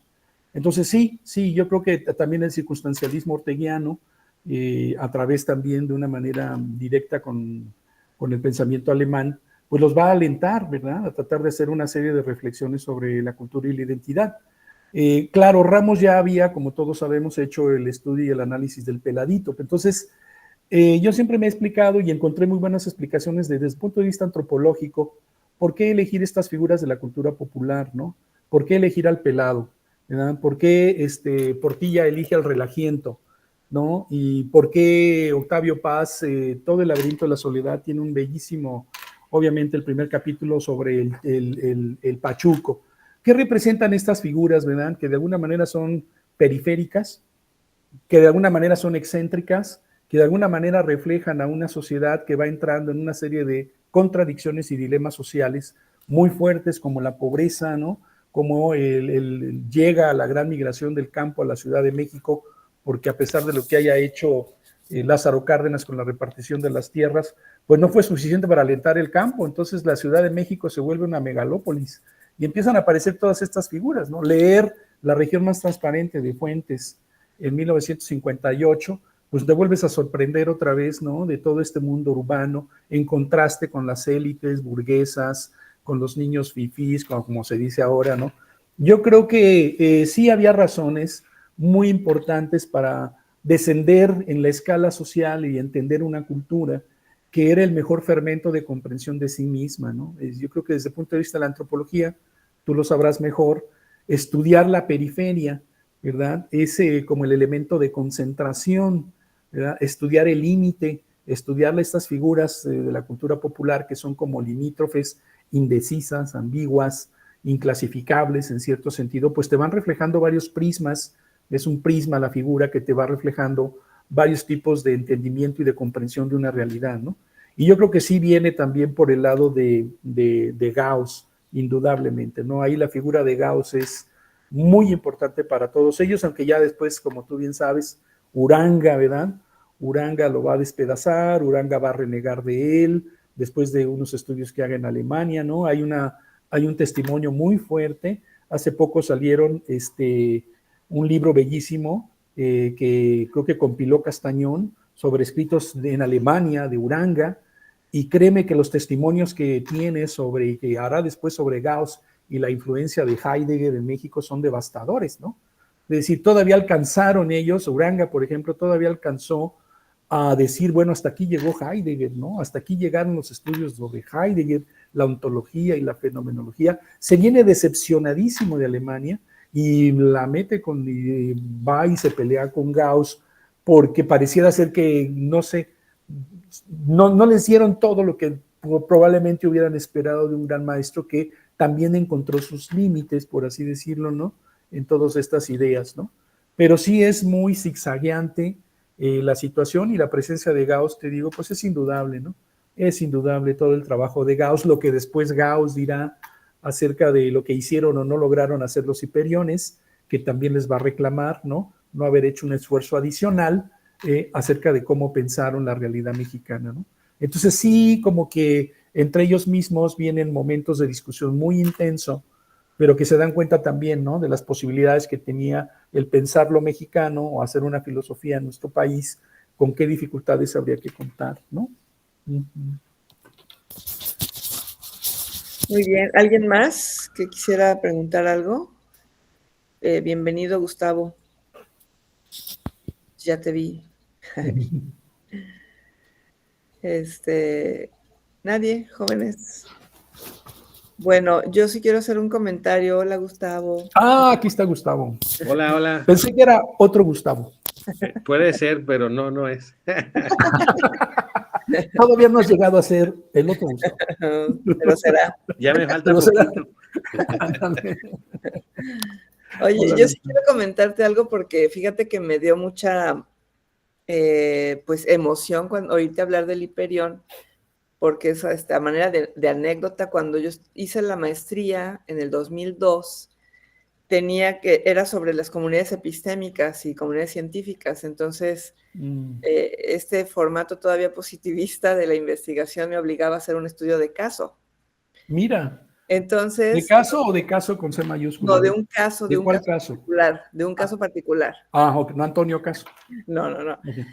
Entonces, como comunidad epistémica, nuestro querido doctor Luis Torres Rojo me propuso que hiciera el estudio del Hiperión. Ah, mira. Comunidad epistémica. Qué calladito estaba. Pero fíjate, no, pero es que no termina bien el asunto, porque resulta que estoy hablando del 2001. Y entonces yo me fui a la UNAM para buscar información sobre el Hiperión y casi no encontré nada. Mira, ¿en qué año? ¿2000 qué? ¿2002? Ajá. Casi no encontré información que me permitiera desarrollar una investigación. Mira. Entonces quiere decir que lo que se ha escrito sobre el Hiperión ha sido pues en los últimos 20 años. Yo creo que sí, Mónica. Fíjate. Yo creo que sí. Sí. Entonces, porque hasta ganas me dan de retomar aquella tesis porque sería muy interesante, porque además, algo que me parece muy sobresaliente es que justo porque el Hiperión, o sea, no había nada porque el Hiperión no escribió nada. O sea, ellos se juntaban, según tengo entendido, y lo hacían muy al estilo, pues, griego, porque se juntaban en lugares sociales, ¿verdad? En lugares públicos a platicar, a disertar sus cosas. Entonces no había esa, o sea, como que no se les ocurrió, que fue de las cosas que sí leí, que no se les ocurrió escribir lo que ahí platicaban. Entonces, lo que han hecho quienes han recopilado ahora información sobre el Hiperión, pues ha sido una investigación bien interesante, porque gracias a esos suplementos de periódicos, sí, ¿no? Ahí están. Han ido armándose eso que hacían. Y lo que me parece también muy interesante es que justo creo que era por esta idea de sacar también a la filosofía de la academia, ¿no? Que lo hacían en espacios fuera de la academia. Y con relación a eso, que de Sartre, ¿no? Del interés por llevar la filosofía a la calle, pues no solamente era en los suplementos, sino que pues esto de los cafés de juntarse en los cafés era la moda. Y ahora, con las prácticas filosóficas, esa es una de las funciones y de la intención, sacar la filosofía a la calle a través de las prácticas filosóficas, y el café es uno. Sí, por supuesto. Y uno de los mejores y sabrosos, medios. Sí. Sí, fíjate que yo creo que en ese sentido sí siguieron mucho la lección del Ateneo, ¿no? Porque también el Ateneo obviamente tuvo sus grandes conferencias. Es decir, todo aquel intelectual que se quisiera apreciar de ello en aquel tiempo, cuando la palabra decía mucho, tenía que buscar una forma de comunicación con los auditorios, ¿no? Con ciertos auditorios. Y eran conferencias que podían tener un carácter público o un carácter muy estricto, ¿no? Los del Ateneo, pues ya ves, funcionaron también. Y el Ateneo creó escuelas populares, ¿no? Y después se fueron y crearon instituciones públicas populares, ¿no? Es decir, había una forma de romper esto que desgraciadamente sí se creó como un gran dique, que fueron las instituciones académicas, en donde eran los únicos espacios únicamente para desarrollar a la filosofía, ¿no?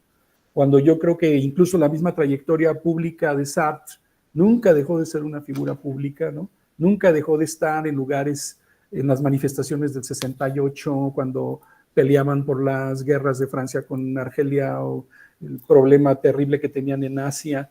Yo creo que esa era una manera de estar en un centro, formando parte de él y ser como retroalimentado de una acción pública, ¿verdad? Que también tenía, pues era parte, digamos, de un activismo. El activismo era parte de una actividad de conocimiento y intelectual, ¿no? Eran las grandes épocas de la filosofía de la praxis y de llevar a la calle todo y de sacar de la calle las grandes revoluciones, ¿no? Es una época muy interesante, muy arriesgada, como nos tocó a nosotros vivir, bueno, nosotros no, pero por lo menos a la juventud de aquellos años, pues en el 68, ¿verdad? Que también tuvo sus vaivenes, que también tuvo sus terribles implicaciones en muchos aspectos, ¿verdad? Pero sí, ahora lo que se está retomando me parece muy interesante. He sabido de esas prácticas y los cafés y qué padre, ¿no? Qué bueno, ¿no? Volver a retomar un ambiente de discusión público. No es lo mismo platicar de estos grandes temas en un café, ¿verdad? Que hacerlo en un aula, igual y se saca mucho provecho, pero probablemente las consecuencias o los impactos puedan ser diferentes. Son diferentes. Acá sí tenemos ya rato practicando eso. No, pues Ahora sí que adelante. practicamos las prácticas. Oye, y otra cosa que también con estos personajes periféricos que dices, pues allá usted en Ciudad Juárez tienen al gran Pachuco mexicano, al ¿Cómo Tintán. no? ¿Cómo no? Aquí nació Tintán, ¿cómo Ídolo. no? Hay un museo, claro. Lamentablemente ha estado muy opacado últimamente por Juan Gabriel, pero mira, estamos No, insistiendo pero y luchando que Juan Gabriel no se apropie de la idolatría juarense. Es no, Tintán, yo creo que tienen dos escenarios diferentes, ¿no? ándale. Pero Sí, claro, aquí nació el Pachuco. sí. Parece que con Gustavo y con Víctor hemos platicado alguna vez de cómo la palabra misma Pachuco, ¿verdad? Está relacionada con la vecindad del Paso, ¿verdad? El Chuco era la abreviatura de una compañía donde la gente iba a comprar zapatos. Es Chuck o Choc o algo así, que tenía que ver con una especie de sandalias, y el CO de Company. Entonces vamos al Chuco. Y todavía hay gente que le dice en Juárez al Paso Chuco. Entonces vamos para el Chuco. Entonces parece que por ahí podría venir el origen de la palabra, de ir al Chuco. Y el Chuco era una tienda de zapatos o de sandalias, según me han explicado a mí, ¿verdad? Sí, y tiene relación también con el chicano, el de los... Sí, el movimiento chicano. Sí, sí, se puede decir que los pachucos de alguna manera van a ser los papás de los chicanos. Ya estudiados, ¿verdad? El chicano ya es alguien que va a la universidad, ya es una segunda o generación de migrantes mexicoamericanos. No, Sí, pues bien interesante, la verdad, hasta como para tener una segunda parte. con todo gusto. Bueno, ¿alguien más quisiera tener algún comentario o algo? Déjame ver, Polo Rivera escribió que es una información muy interesante, siendo alumno de sociología, no de filosofía, pero aún así pude entender la presentación, ya que fue muy clara y muy fluida, y te da las gracias. Gracias a él, muchas gracias a todos ustedes. Que haya resultado entretenida. Señorina va a hacer una pregunta, nada más que le voy a cerrar yo aquí. Ajá. Le cierro y le cierro y me voy.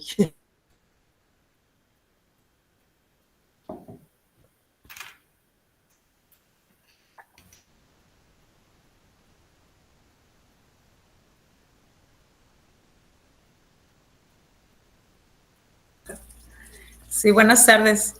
Pues gracias, Roberto, por la conferencia, súper interesante. A mí me llamó en especial la atención, sobre todo porque sé que tú tienes mucho tiempo realizando estudios sobre la relación filosofía, literatura, y bueno, y cuando explicabas esta parte de que cuando el mexicano tiene que pensarse en lengua española, o le ocurre, ¿no?, también al grupo de los españoles, esta necesidad de pensar en lengua española, y parece que el medio idóneo es la literatura, pero pensaba que también le pasa lo mismo a los franceses, ¿no? El propio Sartre recurre a la literatura, Camus recurre a la literatura, no sé, o sea, mi pregunta es esa, ¿no? O sea, si el existencialismo es una forma de filosofía que requiere otra forma de expresión que no sea sistemática, o no sé, tú a qué crees que obedezca, ¿no? Esta necesidad de recurrir a un lenguaje literario. Pensaba en Kierkegaard también, no sé, ¿no? Hay una, y bueno, y en general, no sé, en el siglo XX hay una cercanía a pensar filosóficamente, pues a través del arte y de la literatura de manera específica, ¿no? No sé, Roberto. Y mira qué pregunta tan interesante, y sí, creo que, híjole, qué complicada es. Créeme que ya tengo tiempo y a veces he creído tener una respuesta muy segura, pero no, a veces no. ¿Qué podríamos hacer? ¿Qué ejemplo podríamos hacer? Sí, una parte del tema que he querido desarrollar con estas relecturas es entender por qué la necesidad de la literatura en el pensamiento existencialista, ¿no? ¿Qué da la literatura? Que de alguna manera ve en el medio literario una forma de comunicabilidad y una forma de expresión vivencial inmediata, ¿no? ¿Por qué, por ejemplo, el teatro? ¿Por qué las obras de teatro de Sartre, ¿no?, que ya habíamos también comentado y que son interesantísimas, ¿no? A puerta cerrada, haz de cuenta que Buñuel se inspiró en la gran obra de Sartre, una cosa que quisiera después ver con calma, como El Ángel Exterminador de Buñuel, por ejemplo, esta gran película de Buñuel, El Ángel, está fuertemente inspirada en A Puerta Cerrada de Sartre, ¿no? Tuve en YouTube alguna versión, vieras qué impresionante es la obra aparte del Muro, ¿no?, de Las Manos Sucias, las otras obras de teatro, pero A Puerta Cerrada tiene algo muy interesante. Yo creo que quisieron encontrar un medio de comunicación que no fuese únicamente el conceptual, ¿no?, el lógico, digamos, el clásico analítico, sino que la verdad también pudiera ser expuesta de una manera sensible, de una manera emotiva, ¿no? Porque yo partiría de la gran definición que tiene Hegel, por ejemplo, ¿no?, de cómo el conocimiento de la verdad no es únicamente a través del concepto, sino también a través de lo sensible, ¿no? Y él entiende el arte, la verdad en el arte, a partir de un modo de ser de la verdad también, que se da también en el arte, ¿no? Entonces, tener acceso a esa verdad, que solamente podemos llegar a ella a través del arte, en el caso de la pintura, la literatura, la música, como es el caso de La Náusea, ¿no? Al final de La Náusea, Roquetín queda profundamente impactado por una melodía musical, ¿no? Una melodía en la cual él añora la armonía, añora la unidad de la melodía frente a un mundo que se le está cayendo entre las manos, ¿no? Es decir, esta representación de la verdad imposible en la realidad puede ser la verdad del arte, ¿verdad? Y el acceso a esa verdad es, yo creo que también lo que buscaron estos grandes intelectuales, ¿no? Que a través de la verdad del arte pudiera haber también otro conocimiento de la verdad, ¿no? Y yo creo que esto se los da la estética de Hegel. La manera en la que leen a Hegel también es impresionante. He querido también entender las influencias de Kierkegaard, sin duda en Sartre, como bien dices, pero también la gran lectura, bueno, también está Nietzsche. No pudiéramos hacer una enorme lista de las influencias en Sartre, y la literatura norteamericana, el cine mudo, cómo cuenta Sartre cuando era niño en las palabras, cómo se deleitaba su mamá, porque Sartre tocaba el piano, su mamá le enseñó a tocar el piano, y cómo Sartre veía cine mudo, y después de chico asociaba las imágenes del cine mudo a la musicalidad de las obras que tocaba su mamá. Entonces, este trabajo de la imaginación entre la música y la imagen la música y el cine, él llegaba a representar punto por punto visualmente en su mente, así lo dicen las palabras, cómo iba al cine, se grababa las imágenes y como no tenían sonido, les metía la música que le tocaba a su mamá. Entonces tenía una experiencia del espacio, digamos, musical, escénico, porque él representaba, digamos, a los actores del cine, mudo. Entonces yo creo que en él hay una experiencia muy rica de vecindad con las artes desde su infancia. Desde su infancia. Incluso tenía un amante que yo creo que nada más la tenía para que le tocara el piano. Entonces ya cuando estaba muy grande Sat, ¿no? Era un excelente instrumentador de piano. Pero yo creo que tu pregunta iría por la manera de indagar un conocimiento que también existe en las artes.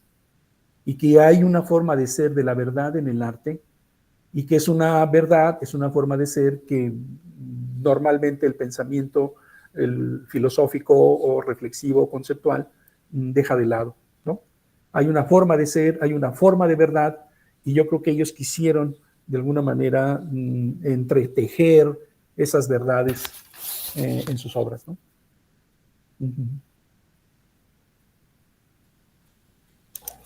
Pues muchas gracias, estimado Roberto. Yo creo que con esto terminamos esta sesión del seminario permanente. Les damos las gracias a todos y cada uno. El video ha sido grabado para subirlo después a la página de CIF Colaboradores, donde podrán pues, revisarlo de nuevo si así lo requieren. Muchas gracias. Te haremos llegar tu constancia pronto. Muchas gracias a ustedes. Me da mucho gusto saludarles. Cuídense mucho. Nos vemos pronto, Gustavo, Víctor. Ojalá. Que estén bien. Sí, acá, que estén bien. acá. Un gusto.